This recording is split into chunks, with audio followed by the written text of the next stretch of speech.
بسم اللہ الرحمن الرحیم۔ محمد انس قریشی صاحب ابو ظہبی سے پوچھتے ہیں، منگنی شادی ولیمے کا مسنون طریقہ کیا ہے؟ گھر والوں نے میری بات طے کر دی ہے، لڑکی والے منگنی کا کہہ رہے ہیں، تو میں نے کہا کہ اسلام میں اس کا کوئی طریقہ ثابت نہیں ہے، اس بارے میں رہنمائی فرمائیں۔ دوسرا یہ کہ شادی اور ولیمے کا سنت طریقہ بیان فرما دیں تاکہ میں گھر والوں کو یہ ویڈیو دکھا کر راغب کر سکوں۔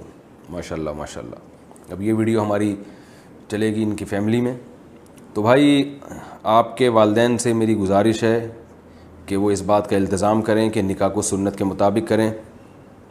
میں بالترتیب بتاتا ہوں منگنی شادی ولیمے کا۔ منگنی کا تو اسلام میں ہے ہی نہیں، عربی بڑی فصیح و بلیغ زبان ہے مگر عربی میں منگنی کا لفظ ہی نہیں ہے، خطبہ کا لفظ ہے۔ خطبہ، خطبہ کہتے ہیں نکاح کا پیغام بھیجنا۔ آپ کو کہیں رشتہ پسند آیا، آپ پیغام بھیجیں، ان کو چاہیے کہ وہ مشورہ بھی کریں، اور سنت استخارہ جس میں کچھ نکلتا وکلتا نہیں ہے، بس وہ دعا ہے، کرنا وہی ہے جو ان کی سمجھ میں آ رہا ہے۔ تو جواب دینے میں وہ تاخیر کر دیں، اچھی طرح تفتیش کریں، اس میں کوئی حرج نہیں ہے۔ لیکن جب ایک دفعہ ان کی سمجھ میں آ گیا کہ ہاں یار یہ ہمیں قبول ہے، اگر سمجھ میں نہیں آ رہا کچھ وقت کے بعد وہ کہتے ہیں بھائی انکار ہے، اور اگر سمجھ میں آ رہا ہے تو وہ کہتے ہیں بھائی قبول ہے۔ جیسے ہی قبول ہے ہوا، فوراً آپ ان سے بولیں بھائی پھر بتائیے کہ کب نکاح کرنا ہے، تو وہ آپس کی جو ہے نا انڈرسٹینڈنگ سے آپ لوگ طے کر لیں کہ بھئی کب نکاح کرنا ہے۔ یہ سارے کام، کسی کوئی تقریب نہیں، اس کی کچھ بھی نہیں۔ وہ جب ایک ڈیٹ دے دیں کہ بھئی فلاں تاریخ کو ہم نکاح کے لیے ایگری ہیں، تو پھر آپ ان سے پوچھیں گے کہ بھئی نکاح کے ساتھ فوراً رخصتی بھی ہوگی، اور رخصتی میں آپ کسی شرعی عذر سے یا کوئی معقول عذر سے تاخیر چاہتے ہیں، وہ بتا دیں بھائی کہ ہم تاخیر چاہتے ہیں تو تاخیر کر لیں، اور اگر تاخیر نہیں چاہتے تو اسی دن نکاح کے ساتھ رخصتی ہو جائے۔ تو پھر نکاح کی تقریب کیسے ہوگی کہ کہیں پہلے سے کوئی بڑا مجمع لگا ہوا ہو، جیسے جمعے کی نماز میں مجمع ہوتا ہے پہلے سے ہوتا ہے، یا عصر کی نماز میں بھی لوگ ہوتے ہیں، تو مسجد میں آپ جائیے، امام صاحب کو بتائیے کہ بھئی مسئلہ یہ ہے کہ فلاں جگہ میں نکاح کرنا چاہتا ہوں، تو فارم وغیرہ دے دیں آپ، ہم فل کر کے آپ کو دے دیں گے، آپ فلاں تاریخ کو آپ نے نکاح پڑھانا ہے۔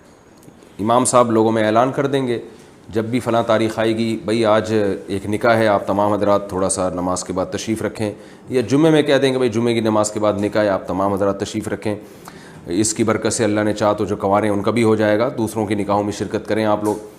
تو وہ جو لوگ بیٹھے ہوئے ہوں گے، تو جو دلہن ہے اس کے ابا، بھائی اور جو قریبی رشتہ دار ہیں وہ اس مجلس میں پہنچ جائیں، اپنے گھر سے سیدھا وہاں پہنچیں۔ دلہن گھر میں بیٹھی ہے، اس سے سگنیچر لے لیے، اس سے اجازت لے لی کہ بھائی ہم آپ کا نکاح فلاں سے کرا رہے ہیں، اتنے مہر میں راضی ہو۔ وہ خاموش رہے گی تو اس کی خاموشی رضا ہے، اگر ابا اس سے پوچھ رہے ہیں یا بھائی اس سے پوچھ رہے ہیں۔ اس کے بعد جب وہ مسجد میں وہ لڑکی والے پہنچ گئے، ادھر سے دولہا ٹائم پہ پہنچ گیا۔ یہ ٹائم اس لیے کہہ رہا ہوں کہ میں خود بھی نکاح پڑھاتا ہوں، ٹائم پہ دولہا ہی نہیں پہنچتا تو میں اس سے کہتا ہوں یار تم اپنی شادی میں ٹائم میں نہیں پہنچ رہے تو باقی کام کیا تم ٹائم پہ کرو گے۔ تو ٹائم پہ آپ پہنچ جائیں، تو امام صاحب جو بھی قاضی صاحب ہیں، امام صاحب ہیں، وہ نکاح پڑھا دیں، بھائی میں نے فلانی کا نکاح ڈمکانے سے کرا دیے، اتنے مہر میں قبول ہے بھائی۔ تو اس موقع پر لڑکے والے اگر کوئی چھوارے مٹھائی وغیرہ بانٹنا چاہیں تو بہت اچھی بات ہے، اور پھر وہیں سے لڑکی والے اپنے گھر تشریف لے جائیں۔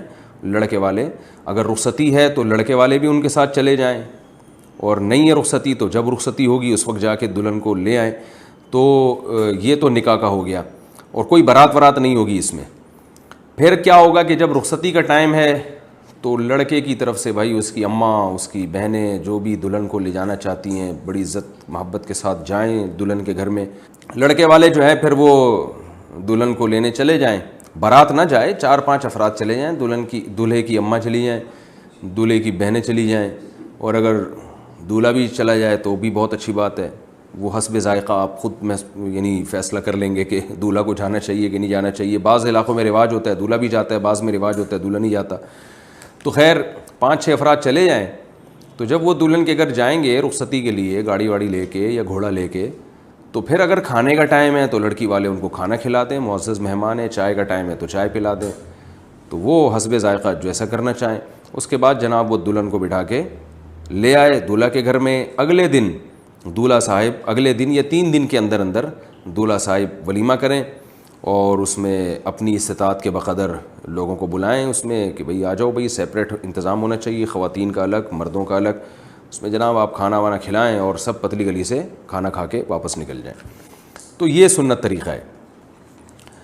تو اس کے علاوہ جو کچھ ہو رہا ہے یہ غلط رسومات ہیں، ہندوؤں سے لی گئی چیزیں ہیں، جس کی وجہ سے معاشرے کا بیڑا غرق ہو رہا ہے۔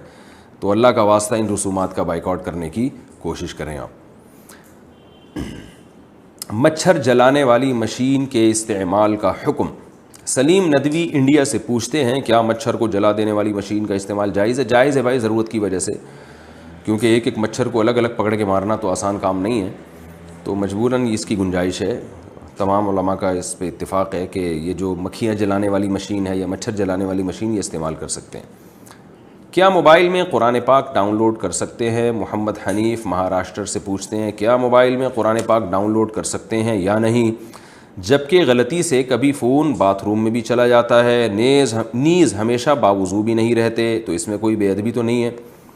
بھائی موبائل میں قرآن ڈاؤن لوڈ کریں آپ، اور اگر واش روم میں جانا ہو تو ڈسپلے پہ قرآن کا صفحہ کھلا ہوا نہیں ہونا چاہیے. اگر ڈسپلے پہ قرآن کی آیتیں کھلی ہوئی ہیں پھر واش روم میں لے جانا بے ادبی ہے. اگر وہ میموری کارڈ میں ڈسپلے سے غائب ہے پھر کوئی حرج نہیں ہے، کیونکہ وہ جو قرآن کا پیج ہے وہ 0101 ڈیجیٹل فارم میں ہوتا ہے، وہ آیتوں کی شکل میں نہیں ہوتا.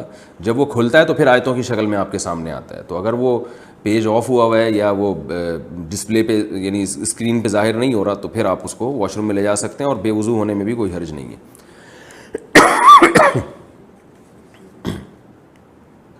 جانور ذبح کرنے سے پہلے بے ہوش کرنے کا حکم. محمد قاسم جرمنی سے پوچھتے ہیں جرمنی کے قانون کے مطابق جانور ذبح کرنے سے پہلے اسے بے ہوش کیا جاتا ہے، لہذا یہاں کے مسلمان بھی جانور ذبح کرنے سے پہلے اسے بے ہوش کرتے ہیں، اس طرح ذبح کیا ہوا گوشت حلال ہوگا؟ جی گوشت تو بالکل حلال ہے، کیونکہ جب تک زندہ ہے اس کے گلے پہ چھری پھرے گی اللہ اکبر پڑھ کے تو وہ حلال ہو جائے گا. لیکن یہ کام بہرحال ناپسندیدہ ہے، کیونکہ جانور کو ذبح کرنے میں ایک بڑی حکمت یہ ہے کہ اس کا جو بلڈ ہے وہ تیزی کے ساتھ اس کی باڈی سے نکل جائے، کیونکہ بلڈ ایک گندی ناپاک چیز ہے، وہ پیٹ میں نہیں جانا چاہیے. جب آپ جانور کو بے ہوش کر دیتے ہیں تو پھر ذبح کرنے کے بعد وہ بلڈ صحیح طرح سے نکلتا نہیں ہے، اور وہ اس کی گوشت پوشت میں کافی حد تک بلڈ رہ جاتا ہے، کیونکہ جب جانور ہوش میں ہوتا ہے نا تو اس کا دماغ کام کر رہا ہوتا ہے، اور وہ دماغ جو ہے وہ آرڈر بھیجتا ہے ذبح کے دوران کہ کوئی ایمرجنسی نافذ ہو گئی ہے، تو جسم تڑپتا ہے. اس سے کیا ہوتا ہے کہ دل بہت زور سے دھڑکتا ہے، اور جتنا بلڈ ہے وہ بہت تیزی کے ساتھ اسپیڈ کے ساتھ اس کی رگوں سے نکل جاتا ہے. بے ہوشی میں یہ حکمت فوت ہو جاتی ہے. تو اس لیے شریعت کی حکمت اور مزاج کے بہرحال یہ عمل خلاف ہے، کیونکہ وہ گوشت صحیح طرح سے پاک نہیں ہوتا. لیکن حلال ہے، حرام نہیں ہے، ناپسندیدہ ہے، مکروہ ہے، اس لیے اس عمل سے حتی الامکان اجتناب کرنا چاہیے.